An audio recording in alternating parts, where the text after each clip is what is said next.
So that first week of October 2025, Mm. uh, it wasn't just some market correction, was it? It felt like a full-blown geopolitical fight. Absolutely. We watched things really escalate. Beijing and Washington just back and forth, Right. high stakes moves over these resources. Resources most people probably don't think about daily, but are, well, completely essential. It was pretty shocking. Yeah. Economic warfare, Yeah. essentially. China suddenly weaponizing its grip on rare earth elements. Then President Trump hitting back almost immediately, threats of massive tariffs, Hmm. wiping out billions in trade value overnight. Exactly. So that's really our mission for this deep dive. We need to get into the source material, really unpack it, understand what these rare earth elements actually are. Hmm. Why did China make this move now, this specific timing? And, what does this scramble for a stable supply chain look like for global industries, for national security? It touches everything. Okay, so let's start with the basics then. Yeah. Rare earth elements, or REEs. They're a group of 17 elements on the periodic table. Right, the lanthanides plus a couple of others. That's it. Scandium and yttrium. And they have these really unique magnetic and electronic properties, crucial for, well, almost all modern tech. But the name rare earth, it's a bit misleading, isn't it? They're not actually rare. Not in the ground, no. They're actually quite abundant in the Earth's crust, surprisingly so. The problem, the real challenge, is the processing. Oh. They're all mixed up together, and with other minerals too. Separating them out, refining them, it's incredibly difficult. It's expensive, needs highly specialized equipment, uses a lot of chemicals. So it's less about finding them and more about untangling them. Exactly. It's not physical rarity. Yeah. Think of it like trying to pick out specific grains of colored sand from tons of beach sand. Needs massive chemical washes, lots of energy. That's the bottleneck. And that bottleneck is exactly where China built its dominance. It is. China controls something like 70% of the actual global mining of rare earths, but where they really have the leverage is refinement and processing. That's closer to 90% of the global supply. 90%. Wow. And they have a near monopoly on the heavy rare earths. Those are the ones most vital for the really high-performance stuff, like in defense and aerospace. Looking back at the sources, there's this historical context. The U.S. used to lead in this area, right? Until the mid-90s. That's right. And a key moment, a strategic shift maybe, was in 1996. The Clinton administration shut down the U.S. Bureau of Mines, mostly driven by environmental worries and costs at the time. Okay. And the insight there seems pretty clear now, doesn't it? The U.S. basically traded away long-term strategic security for, well, short-term environmental and cost benefits. And that just opened the door. It absolutely did. It let Beijing really industrialize the whole process. They took on the environmental costs the West didn't want, gave them decades to build up their industry, lock in that cost advantage. U.S. dependency became, well, a dangerous fact of life. Which leads us straight to last Thursday, October 9th. China decided it was time to use that leverage. This wasn't just tweaking trad rules, this felt like weaponization. Oh, definitely. Administration officials, according to the sources, saw it immediately. Called it a dramatic escalation, a calculated power play. Timed just before the APEC meeting, too. Exactly. Maximum leverage right before that planned meeting between President Trump and Xi Jinping. So what were the actual new restrictions? It seemed like a multi-pronged attack. It really was. Three main parts, all pretty damaging. First, they expanded the list of restricted rare earths quite significantly. How many? They added 5 new ones: holmium, erbium, thulium, europium, and eudobium. That brings the total under restriction to 12 out of the 17, and those restrictions kick in November 8th. Okay, so that hits the raw materials side. What was the second layer? The second part seemed designed to stop anyone else building their own independent supply chain. New expert licenses are now needed for the technologies involved. Technologies, like how to mine them. Exactly. Mining know-how, smelting techniques, processing methods, even magnet manufacturing tech. Beijing is basically trying to lock down the expertise itself. That's effective immediately, or December 1st for some aspects. And then the third restriction, this is the one that seemed to send immediate shockwaves through global companies, the extraterritorial part. That's the one, effective December 1st. China's basically saying its rules apply globally now. Foreign companies in Germany, Japan, anywhere, Yeah. they have to get a Chinese license to export their own products if those products contain Chinese-sourced rare earths that make up just 0.1% or more of the product's total value. 0.1%. That threshold is tiny. It's incredibly low. It is. And the real kicker here, the insight, is that this 0.1% rule essentially turns every global manufacturer using even a tiny bit of Chinese rare earths into, well, an unwilling agent of Beijing's export controls. It sounds like China borrowing a page from the U.S. playbook on tech controls. Very much so.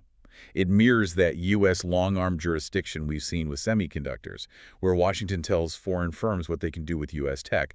Only here, China is applying it to the actual physical inputs. And they were specific about the targets, too, weren't they? Military use was basically a no. Denied in principle, yes. But they also specifically targeted advanced tech sectors. Like chips. Precisely. Applications related to making advanced computing in memory chips. They even listed things like 14-nanometer chips or 256-layer memory chips. Why those specifically? Because manufacturing those cutting-edge chips relies on specialized rare earth compounds for polishing. And you need those powerful heat-resistant magnets made with rare earths for the high-end AI servers they go into. Right, so that immediately puts companies like NVIDIA, AMD under immense pressure. Their advanced AI hardware depends on this stuff for performance, for cooling. Absolutely. And we should remember, this wasn't an isolated move on that Thursday. Oh yeah, what else happened? Beijing also announced new controls on lithium batteries and synthetic graphite anode materials, also effective November 8th.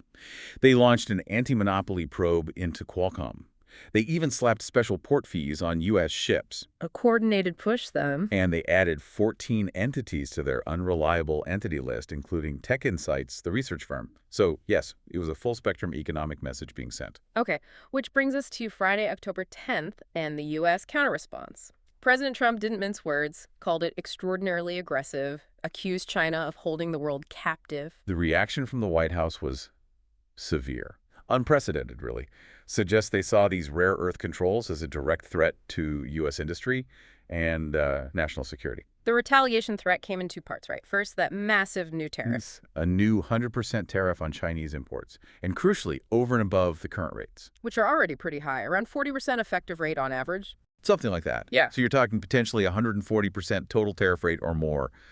That kind of level would just slam the brakes on huge amounts of trade almost immediately. And the second part of the threat? Export controls from the U.S. side. On any and all critical software, both the tariffs and the software controls were set to take effect November 1st. So, very quick timelines. What about the diplomacy, the APEC meeting? Well, that got thrown into chaos, too. Trump initially threatened to cancel his planned meeting with Xi Jinping. Right. Although later he kind of suggested it might still happen. He framed that November 1st deadline for his measures as an off-ramp, giving Beijing a very narrow window to back down before things got really bad. Even just the threat of all this absolutely hammered the markets on Friday. S&P 500 down 2.7%, its worst day since April. Dow Jones dropped almost 900 points. Yeah, and the market reaction wasn't just about the tariffs, I think. The insight here is the double whammy. Fear of input shortages from China's rare earth controls, plus fear of losing future market access due to U.S. software controls. A perfect storm for investors. It signaled this deep fear of a real permanent decoupling between the economies. Yeah. Tech stocks got crushed. The mega caps lost something like $770 billion in value in one day. Yeah, we saw NVIDIA down about 5%, AMD fell nearly 8%, Tesla also down around 5%. That volatility was definitely back. Trade war risk is clearly still very high. But here's the interesting contrast we saw in the data.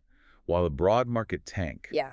U.S. companies involved in rare earths, like MP Materials, Energy Fuels, their stocks surged, some of 8%, others nearly 19% in a day. So the market was punishing the overall economy, but rewarding the potential solution providers. Exactly. Rewarding the companies seen as key to building that non-Chinese supply chain, which leads us right into the next big topic. The huge challenge of actually building that resilient supply chain, and maybe we should quickly contextualize why this matters so much. These elements, they're just everywhere, aren't they? They really are. Wind turbines, defense systems, data centers, they all rely on them.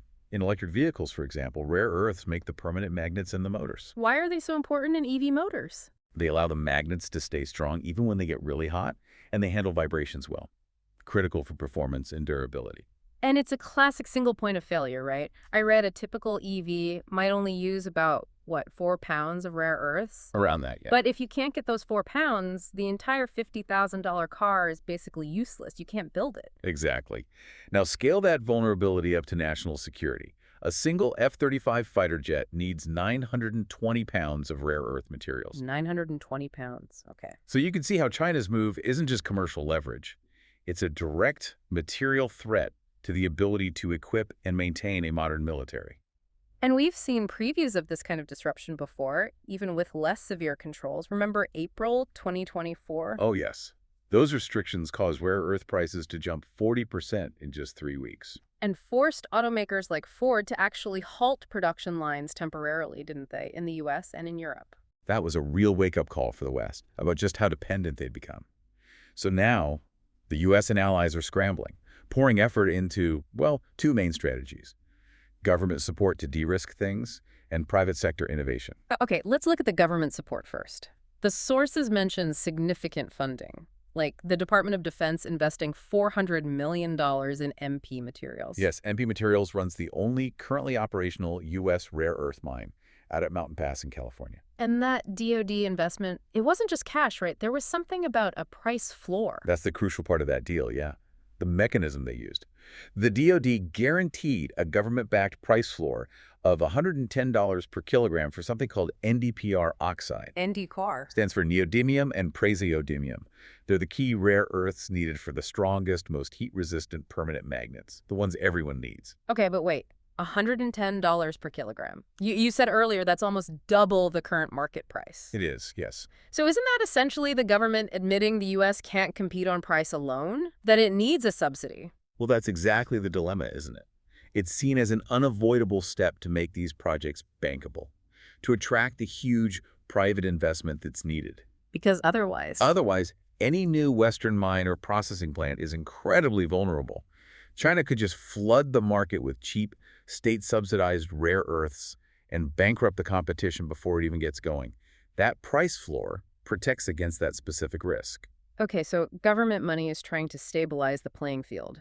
And then you have the private companies stepping up production. Right. MP Materials is aiming to produce 10,000 metric tons of finished magnets by 2028.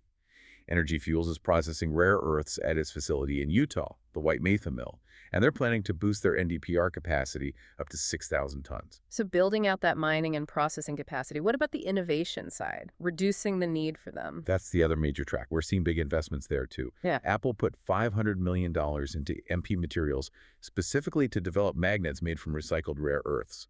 They're hoping for shipments starting around 2027. Recycling makes sense. And Tesla. They're always focused on efficiency. Sources say Tesla has already managed to cut the amount of rare earths used in their EVs by about 25%, just through design changes. Interesting. And then you got the real moonshots, the material science breakthroughs. Companies like Niren Magnetics. What are they doing? They're building a plant up in Minnesota to make magnets without any rare earths at all, using just common, cheap stuff like iron and nitrogen. Wow, magnets without rare earths. That's the goal. They're aiming for full-scale production around 2026 or 2027. If that works, it could be a game changer. Completely sidesteps the whole dependency issue. These efforts sound promising, definitely. But the scale of the challenge seems immense. The sources point out it takes, what, an average of 29 years to get a new U.S. mine permitted and operational? Yep, nearly 3 decades.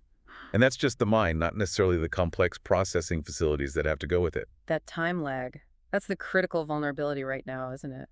It absolutely is. China is using its leverage now. The West is playing catch-up, building solutions that might take a decade, maybe more, to really make a difference in terms of resilience. So pulling it all together, this latest back and forth, the tariffs, the tech controls, it really just underscores how fragile this whole global trade relationship is. Completely. It confirms that rare earths are still China's extremely effective cudgel, as one source put it, in this ongoing trade conflict. They're showing they can and will weaponize their supply chain dominance to try and force concessions, holding U.S. defense and tech manufacturing hostage, essentially. And the immediate tension hangs on those deadlines, doesn't it? Trump's tariffs set for November 1st. China's really tough 0.1% rule hitting December 1st. That gap, that month between November 1st and December 1st, that's the only real window left for some kind of diplomatic off-ramp, some de-escalation. It's tight. Which really brings us to the final critical question for you, the listener, to think about. We know global demand for these powerful permanent magnets is set to double by 2035. Double. So even with all this accelerated effort, building mines, recycling, innovating new materials in the West, will it actually be fast enough to truly neutralize China's geopolitical leverage before they decide to tighten the screws again? Or will the West remain vulnerable to Beijing's strategic whims and economic tactics for the foreseeable future? That dependency really is a ticking clock, isn't it? And the only way off seems to be very rapid, very expensive innovation and diversification. Well, thanks for joining us for this deep dive into what's become a critical global battleground, the fight over the planet's most essential hidden resources.